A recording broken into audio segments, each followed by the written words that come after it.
All right, who are you rooting for on Sunday? Wings or pizza? Wings. Why do I have to choose? Americans, both, you're right. Can we have a tie Yeah. with that one? Americans order more than 12.5 million pizzas on Super Bowl Sunday. Add to that today's order because it is National Pizza Day. Yeah, so the big loser here is the trash guy, of course, but why not recycle the delivery boxes? I didn't think we could. Terry Weber from the American Forest and Paper Association is here with the lowdown on what to do with those pizza boxes. Terry, thanks so much for being with us. And I mean, most like me think that a pizza box might be too greasy or have food products left on it and you can't recycle it. Is that true or false? False. So we represent America's paper mills, and the short answer is yes, you can absolutely recycle your pizza boxes. Our members want them, and we can use them to turn them into new paper products, even if they're stained with grease and cheese. All right, so what changed then? I mean, that was a short answer. Maybe give us a little bit of a longer answer, because we always thought that it wasn't recycled. Has that anything changed? with food product on it, I thought you weren't supposed to. Because we have to wash it out and stuff. Yeah. Yeah, I guess not. So we have been doing some research on this recently. One of our member companies, awestruck, recently did a study in the last couple of years on the impact of grease and cheese that you would typically find on a pizza box in the manufacturing process, and they found it wasn't a problem. We were able to extract the fiber, remake it into new boxes. So that is new information. We're out there working with different cities and counties to try to update their guidelines to reflect that knowledge. Excellent. And so would that be your curbside recycling? Do we still need to check with some of our local municipalities to make sure that they accept it, or what? Yeah, unfortunately, some of the community guidelines can be inconsistent and unclear. Mm-hmm. We have done a study on this, and what we found from our research was about 82% of Americans have access to curbside collection programs that would accept pizza boxes. Oh, okay. Only about 30% of them, though, explicitly say that they will take pizza boxes. So again, we're out there doing the communication and working with communities to try to update the guidelines. We understand that recycling can be confusing, and it's really important to communicate clearly with people on what is and isn't accepted. Okay, so do we need to clean it? Because every time I put a glass jar or a can or something, you're told rinse out before you put it in recycling. Do I need to make sure I pick every bit of cheese, which, by the way, would not be a problem, before I put it in the recycling bin? So the study that we did looks at the typical amount of grease and cheese. So the rule of thumb that I would follow, really make this simple for folks, is the box is recyclable, pizza is not. Now, I don't know who lets pizza go uneaten when they order it, but sometimes that happens. But that's the thing. Throw away your pizza, recycle your box. Well, if it has pineapple on it, Stephanie's not eating it. So I'm going to ask you. Well, I wouldn't not eat it. I just wouldn't order it. I would eat it if it was on it. Okay. I just wouldn't necessarily order it. Are you team pineapple or no pineapple on the pizza? I am team pineapple. My wife is not. Oh, see, now we got divided households. That's okay. Real quick, though, does this go for all boxes? Because we've been told, like, wet, cardboard you can't like recycle, or, other food products on cardboard.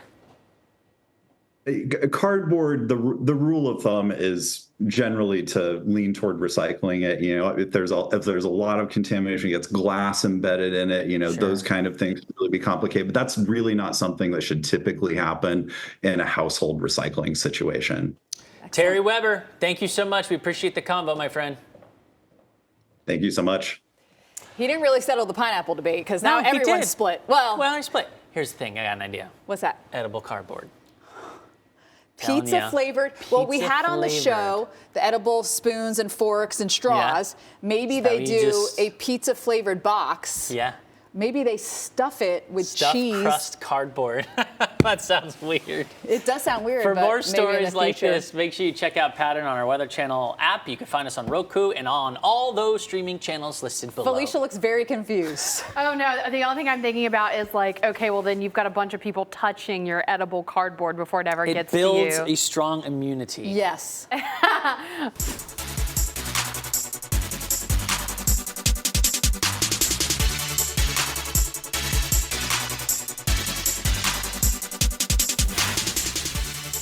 Welcome back into Pattrn, your home for the latest news in climate change and sustainability. I'm Steph Abrams. And I'm Jordan Steele. We're going to get into today's hot topics. Okay, imagine being able to charge an EV in less than 5 minutes. Not possible. Yes, it is. Instead of 30 minutes or maybe even more. This is your idea. Well, I saw this idea many years ago overseas. It's a great idea. And it's now coming to fruition. Where I saw it, I think they were a little ahead of their time. Drivers overseas, they don't have to plug in anymore. They just drive in, swap out a battery, and get in a new battery. A Chinese automaker, NIO, has thousands of power swap stations across China and Europe. All you have to do is drive into one of the fully automated power swap stations, switch the battery out, perform a health check on the battery as you sit there inside your car.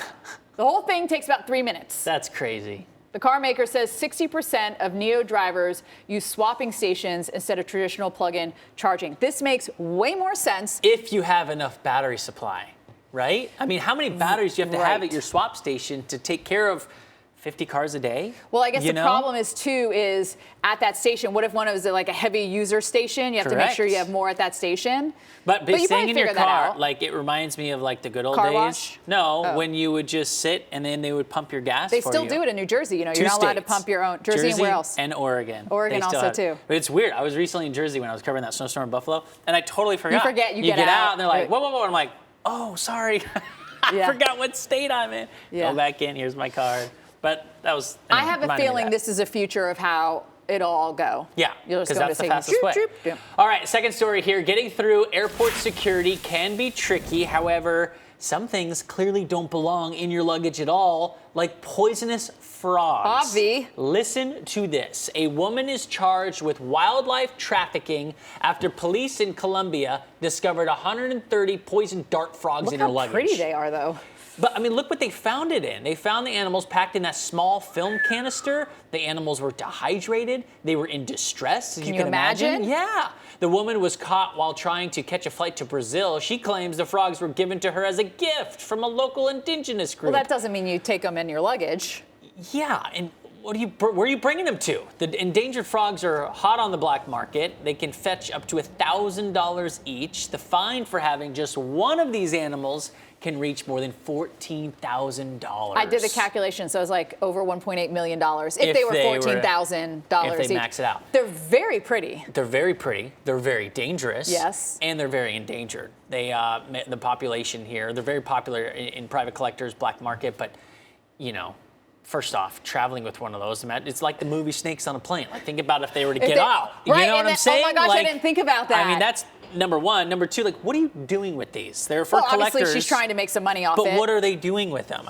You know, like potions? Like, what do you Or they're use just the pretty poisonous? to look at. You know, a lot of people like to just have artwork and be like, Yeah, oh, look they're at what just a I collector have, of you know, fancy type of thing. things. My problem is what are you thinking that you're really going to get through TSA with that? those? Like, they're not going to be like, oh, what's I mean, that? I would not be surprised if this was not her first I have time. like one little tube of toothpaste that's a half ounce over and it gets, And you you get know, stopped. pulled. Right. All right, on to hot topic number 3. Chinese New Year begins tomorrow, marking the Year of the Dragon. And instead of standard dragons, visitors in Taiwan are flocking to see something else. This underwater themed temple has been dubbed the Palace of the Dragon King Under the Sea, and it's covered in hundreds of types of coral. The main attraction is a mural of dragon weaving around the temple's central pillar. Look at all the shells there. You can kind of see them on the Yeah, left. it is made actually, now that you mention it, entirely of seashells and coral. Huh. The dragon symbolizes several characteristics, including strength, vitality, and prosperity. I mean, it looks like scales. Look at that thing. They did such a great job.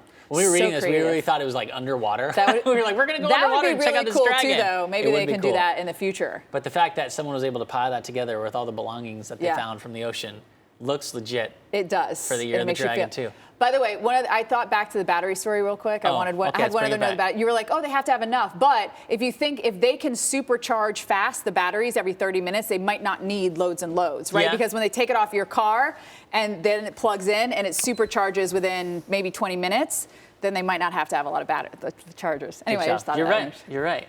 All right, we got 2 questions that we have to obviously debate about when it comes to pizza, with or without pineapple.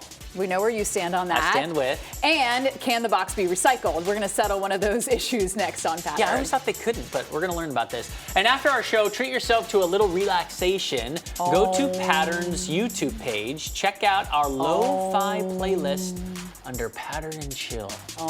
We're too loud. We're probably not on that playlist. We're but definitely not on the playlist.